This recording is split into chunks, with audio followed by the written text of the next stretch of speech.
Prosedur perceraian warga negara Indonesia yang beragama Kristen. Topik khusus Hukum Keluarga ke-1. Disediakan oleh Tutorial Kuliah TV, sebuah channel untuk semua mahasiswa Indonesia dan masyarakat umum. Dalam Undang-Undang, putusnya ikatan perkawinan dapat disebabkan oleh 3 sebab, yaitu kematian, perceraian, dan atas putusan pengadilan. Perceraian sebagai salah satu sebab putusnya ikatan perkawinan hanya dapat dilakukan di depan sidang pengadilan. Artinya, perceraian hanya dapat sah secara hukum apabila dilakukan melalui proses persidangan di pengadilan. Untuk yang beragama Kristen dapat mengajukan gugatan cerai ke pengadilan negeri yang berwenang. Langkah-langkah mengajukan gugatan cerai untuk agama Kristen. Langkah awal dalam memproses gugatan cerai adalah menentukan pengadilan negeri yang berwenang. Pengadilan negeri yang berwenang memproses gugatan cerai adalah pengadilan negeri yang sesuai wilayah hukum tempat tinggal. Saat ini, si tergugat, bukan tempat pernikahan dilangsungkan, dicatatkan atau tempat sesuai domisili yang tercantum dalam KTP. Dalam prakteknya, pembuatan gugatan perceraian harus mengetengahkan alasan perceraian, di mana alasan-alasan perceraian tersebut diatur dalam Pasal 19 Peraturan Pemerintah Nomor 9 Tahun 1975. Pasal 19 Peraturan Pemerintah Nomor 9 Tahun 1975, bunyinya sebagai berikut: salah satu pihak berbuat zina atau menjadi pemabok, pemadat, penjudi dan lain sebagainya yang sukar disembuhkan. Salah satu pihak meninggalkan yang lain selama 2 tahun berturut-turut tanpa izin pihak yang lain dan tanpa alasan yang sah atau karena hal lain di luar kemampuannya. Salah satu pihak mendapat hukuman penjara 5 tahun atau hukuman yang lebih berat setelah perkawinan berlangsung. Salah satu pihak melakukan kekejaman atau penganiayaan berat yang membahayakan terhadap pihak yang lain. Salah satu pihak mendapat cacat badan atau penyakit yang mengakibatkan tidak dapat menjalankan kewajibannya sebagai suami istri. Antara suami dan istri terus-menerus terjadi perselisihan dan pertengkaran dan tidak ada harapan akan hidup rukun lagi dalam rumah tangga. Pembuatan gugatan cerai dan proses yang akan Anda lalui. Teks gugatan cerai harus disusun dengan benar dan tepat. Bila sudah selesai, langkah selanjutnya ialah mendaftarkan di pengadilan negeri yang berwenang.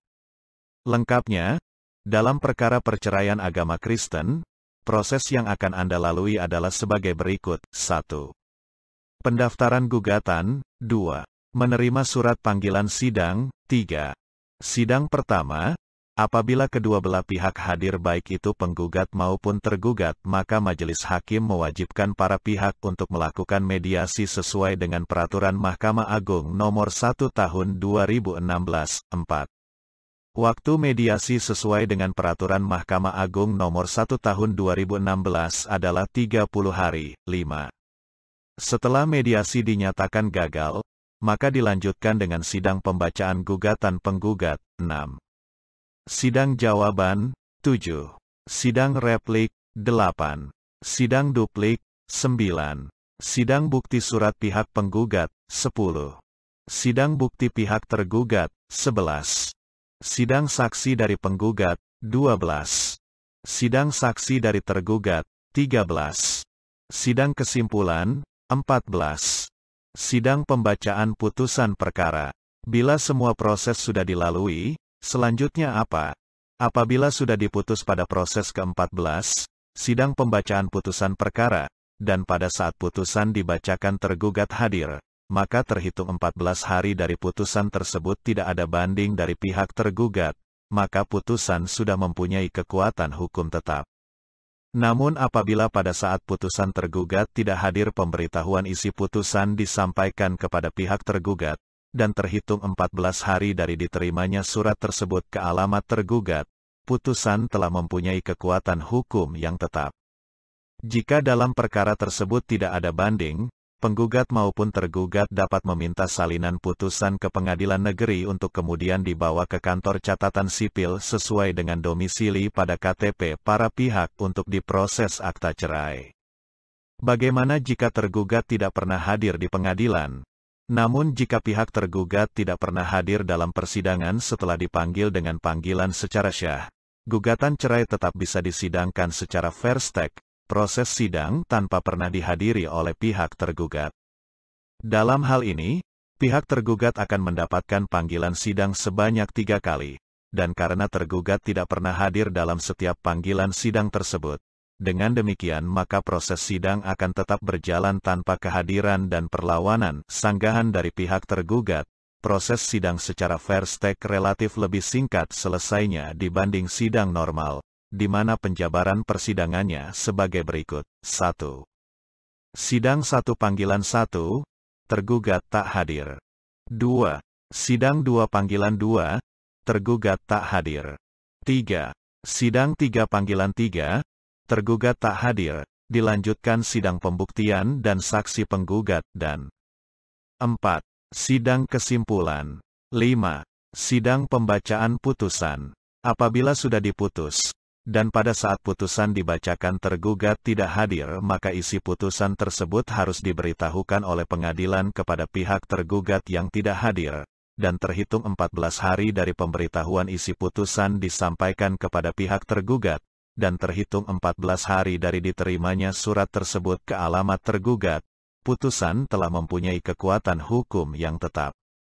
Hal-hal yang perlu diperhatikan dalam persyaratan perceraian. 1.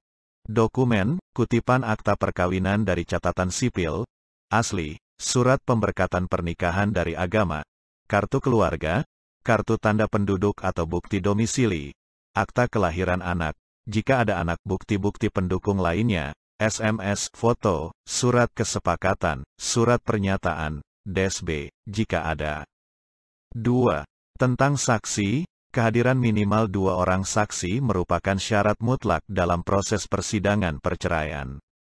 Saksi dihadirkan pada saat sidang acara pembuktian saksi penggugat. Saksi adalah orang-orang yang benar-benar mengetahui permasalahan baik secara melihat langsung dan atau mendengar langsung kejadian masalahnya. Umumnya saksi adalah orang tua, saudara dan kerabat dekat, sahabat, supir, babysitter, asisten rumah tangga, dan sebagainya. Demikianlah penjelasan singkat prosedur perceraian warga negara Indonesia yang bernama Kristen. Semoga bermanfaat, dan penjelasan ini justru diharapkan mencegah terjadinya perceraian, melainkan untuk saling menerima keunikan pasangan masing-masing agar kembali menjadi pasangan yang utuh. Demikianlah tutorial, topik khusus hukum keluarga ke-1. Channel Tutorial Kuliah TV dimaksudkan membantu mahasiswa perguruan tinggi negeri dan perguruan tinggi swasta manapun di Indonesia. Video tutorial juga dituturkan dan disubtitelkan agar dapat ditonton, dibaca sambil didengarkan. Jangan khawatir jika belum langsung paham. Itu wajar. Untuk pemahaman yang lebih baik, putar dan dengarkan video ini berulang-ulang. Selamat mengikuti. Subscribe dan like, agar Anda mendapatkan update tutorial lainnya.